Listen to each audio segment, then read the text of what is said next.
আসসালামু আলাইকুম। আজকে আপনাদের সাথে ভিন্ন রকম একটি ব্লগ শেয়ার করব, মানে রান্নাবান্নার ব্লগই শেয়ার করব, কিন্তু ভিন্ন একটা টপিক আপনাদের সাথে শেয়ার করব। এই টপিকটা হচ্ছে, আমি আসলে কাউকে নিয়ে ওইভাবে কথা বলি না, কিন্তু অনলাইনে বিভিন্ন সময়ই দেখে থাকি বিভিন্ন মানুষের কন্টেন্ট, ওইখান থেকেই দেখা। আসলেই অনেকেই চিনেন, কারণ যেহেতু তারা মোটামুটি ইউটিউবে একটা স্থান করে নিয়েছে। তারা হচ্ছে আপনার তিশা ব্লগস, মিম ব্লগস, হ্যাঁ ওরাই বোনেরা মিলে যে ব্লগগুলো করে।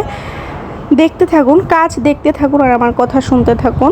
এই তো ওদের দেখা যায় বিভিন্ন ধরনের ঝামেলায় যায়। কোনো ঝামেলা নিয়ে আমি ওইভাবে কথা বলিনি, কিন্তু আসলেই কি মিমের বিয়ে হয়ে গেছে সেটা জানতে চাইলে ফুল ব্লগটা দেখেন। আমি ওদের কি হই সেটাও যদি জানতে চান, আমি আসলে ব্লগটা ওইভাবে শেয়ার করতে চাইনি। তারপরেও দেখা যায় কি কথা না বলে আর পারছি না। দেখতে পাচ্ছেন যে বাবুকে নিয়ে বেশ কথা হচ্ছে, তাই না? বাবু ওদের চাচাতো ভাই মনে হয়। এখন আবার ওর বোনও যে ব্লগ করে, সে কি ঢং শুরু করেছে। 2 দিন আগে একটা ব্লগ দিল, সেখানে ঢং শুরু করেছে যে ভাই কি কোনোদিন, মামা কি কোনোদিন বাবা হতে পারে, এটা কখনোই সম্ভব না। আর সম্ভব দেখেই তো তোর ভাই ওই বাসায় যাচ্ছে, মিমের সাথে মিশতেছে, মিমের সাথে কথা বলতেছে, থাকতেছে, বাজার করে দিচ্ছে, তাই না? এটা তো আমরা পাবলিক ফিগার বা পাবলিক প্ল্যাটফর্মে যারা আছে বা ইউটিউব যারা দেখছে, ইউটিউব ইউজার আছে, সবাই কিন্তু দেখতেছে। এরকম মেশামেশি কিন্তু আমরা দেখছি। তাহলে দেখা যায় চোখে না দেখা অনেক কিছু আছে ওদের মধ্যে, তাই না? থাক, এটা ভালো। একটা মানুষ লাইফটাকে নষ্ট করবে কেন একজনের জন্য? ডিভোর্স হওয়া, এটা বলছি না যে খারাপ কিছু, মানে এক হাতে কখনো তালি বাজে না। মিমের যে আগের স্বামী ছিল সানি আর হয়তো দুজনে চেয়েছে দেখে ডিভোর্সটা হয়েছে, বা দুজনের মতেই ডিভোর্সটা হয়েছে। আসলে কি আমরা কাউকে দুধে ধোয়া তুলসী পাতা বলবো না। আর একটা মেয়ের লাইফটা কেন নষ্ট করবে? সবেমাত্র মিমের বয়স তেমন হবে না, 21 বা 24 বছর, 24-এর বেশি হবেই না মিমের বয়স, আমার ধারণা থেকে বলছি। তাহলে কেন লাইফটা নষ্ট করবে, তাই না? আর ও যেহেতু নিজে থেকে লাইফটাকে গুছাতে চাচ্ছে, সেহেতু গুছিয়ে নেক না, সেটা নিয়ে কোনো কথা নেই, কিন্তু সুন্দর মতো প্রেজেন্ট করো। ওরা কিন্তু কন্টেন্ট করে, অনেক আগে থেকেই কন্টেন্ট করে, ওরা সবাই করে মোটামুটি পাবলিক প্ল্যাটফর্মে সবাই কাজ করছে, ভালো করছে, মোটামুটি খারাপ করছে, যাই করছে না কেন ভিউ তো ভালো হচ্ছে, তাই না? সো সব কিছু মিলিয়ে কিন্তু ভালোই করতেছে।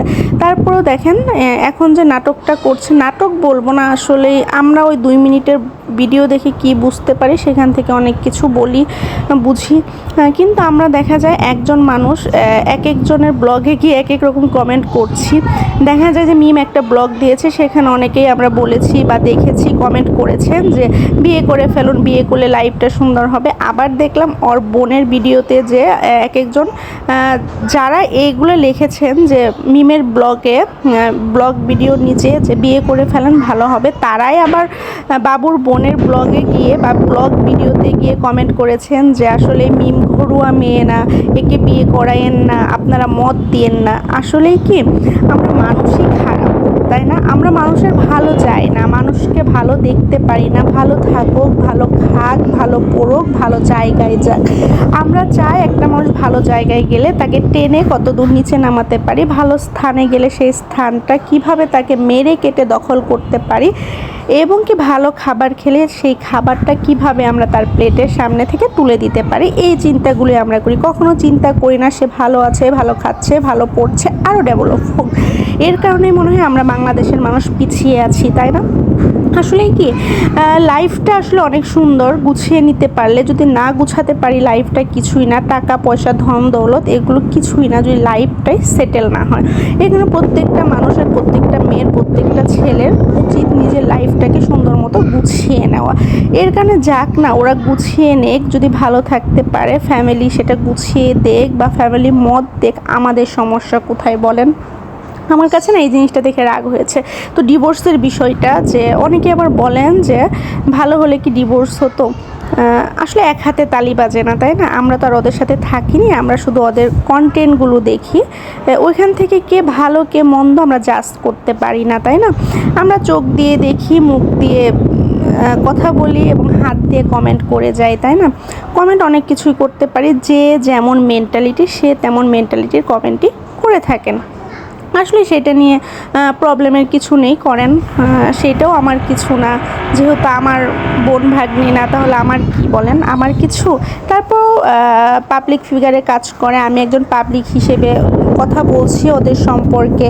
যদি ভালো লাগে তাহলে লাইক কমেন্ট শেয়ার এবং সাবস্ক্রাইব করবেন।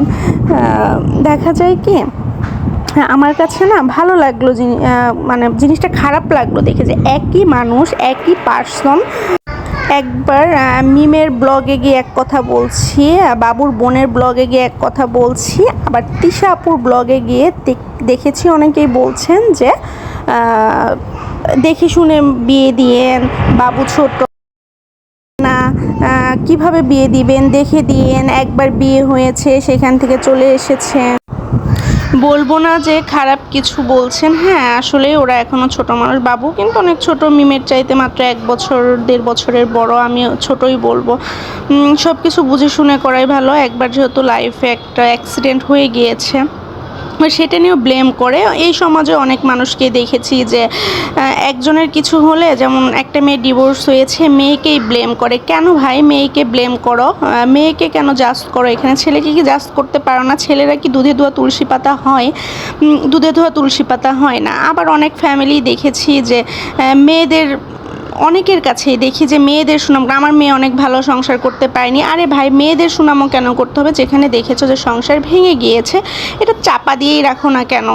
যে তোমার মেয়ে অনেক ভালো ছিল, হ্যান ছিল, ত্যান ছিল, ছেলেই খারাপ ছিল, ভাই দুইজনেই খারাপ ছিল, এর কারণে সংসারটা ভেঙে গিয়েছে। এক হাতে তালি বাজেন, আমরাও সংসার করি, আমরাও জানি কোনো মানুষই পরিপূর্ণ ভালো হয় না। আমরা যারা সংসার লাইফে আছেন বলেন, আমার সাথে যদি একমত হন অবশ্যই লাইক দিয়ে কমেন্টে জানিয়ে যাবেন। সংসার করছেন, আপনার হাজব্যান্ড কি সব দিকেই পরিপূর্ণ? বলেন আপনি কি কিছু মানিয়ে নেন না? আর ওই জিনিসটা যদি মানিয়ে নিতে নাই পারেন তাহলেই কিন্তু একটা সংসার টিকানো সম্ভব না। আর যদি মানিয়ে নিতে পারেন তাহলে সংসারটা স্মুথভাবে বছরের পর বছর চলে যাবে। তাহলে আমাদের প্রথমে মানিয়ে নিতে শিখতে হবে। অনেকেই দেখে বলতে শিখেছি মেয়ের ডিভোর্স হয়েছে, আরেকজনের সাথে গল্প করছে, জামাই মাত্র একবার এসেছে, আমার মেয়ের কিছুই হয়নি। ভাই একটু কমেন্টে জানিয়ে যেন তো, সত্যি একটা মেয়ের সতীত্ব কয়বার হয়? সেটা একবার একটা লাইভ একটা মেয়ের সাথে বিয়ে হয়েছে, জামাই বিদেশ থাক, দেশেই তো বিয়ে হয়েছে। আমি আর খোলাখুলি কিছু বললাম না, কারণ ওইরকম মেন্টালিটি আমাদের নেই, বা ওই মেন্টালিটির কথা বলতেও চাচ্ছি না, শুধু বুঝে নিন। তাহলে অনেকেই বলতে সে কিছুই হয়নি, কিছুই হয়নি। ভাই বিয়ে হয়েছে তো, তাই না? একদিন হলেও তো হাজব্যান্ড কাছে ছিল, আবার কিছু হয় না কিভাবে? সতীত্ব কয়বার থাকে একটা মেয়ের? তাহলে একটা কথা বলছি, মেয়েকেও ভালো বানাতে চাবেন না, ছেলেকেও ভালো বানাতে চাবেন না, দুইজনেরই সমান দোষ থাকে, বা কারো বেশি থাকে কারো কম থাকে, এইটুকুই। অনেকেই আছে কমটাকে মানিয়ে নিতে পারে না, অনেকে আছে বেশিটাকে মানিয়ে নিতে পারে না, আবার অনেকেই আছে কম বেশি দুটাকে মানিয়ে নিয়েই সংসারটা করে। আবার এমনও আছে একবার সংসার করতে পারে নাই দেখে যে আরেকবার সংসার করতে পারবে না, সেটাও কিন্তু না। একবার পারেনি, আল্লাহ চায় নাই। আমরা জানি তো আল্লাহর ইশারা ছাড়া একটা গাছের পাতাও নড়ে না, তাই না? তাহলে আল্লাহ চায় নাই, হয় নাই সংসার, এটি নিয়ে তো এত কিছু বলার কিছুই নেই। আর যে মানুষগুলো ওদের দেখেন এক একজনের কমেন্টে এক এক রকম মন্তব্য করেন, আসলে এগুলো বাদ দেন। আপনারাও তো মানুষ, আপনাদেরও তো বোন আছে, আপনাদেরও তো ভাই আছে, আপনাদেরও তো একটা পরিবার আছে, তাই না? আপনারাও তো একটা পরিবারেই বাস করেন। আপনার বোনকে একটু চিন্তা করেন ওই জায়গায়, আপনার ভাইকে একটু চিন্তা করেন দাঁড়া করিয়ে, যে আপনার ভাই যদি থাকতো, কারো ঘরের ছেলে বা মেয়ে ডিভোর্স হলে তাদের যেভাবে কষ্ট দিয়ে কথা বলেন, বা নতুন করে সংসার ঘটতে গেলেও তখন বলেন আবার ডিভোর্স হবে, আরও কত বিয়ে হবে, এগুলো না ভাববেন যে আমার ফ্যামিলিতেও তো হতে পারে কোনো সময়, আজকে হয়নি ঠিক আছে, কালকে তো হতেও পারে, তাই না? এর কারণে মানুষকে কখনো ছোট করে কথা বলবেন না। আমি পছন্দ করি না যেটা, কিন্তু ছোট করে কথা বললা একদমই পছন্দ করি না। আরেকটা কথা আছে, অনেক মানুষ আছেন যে প্রতিবাদ করতে পারেন না, সামনাসামনি অনেক কিছু, অনেক ভালো এইটা ওইটা, কিন্তু পিছনে গিয়ে যে কথাগুলো বলেন এগুলো পাপও হচ্ছে। আবার দেখা যায় একজন মানুষকে খারাপ কাজ করতে উৎসাহ করছেন সামনে এত সুনাম করে।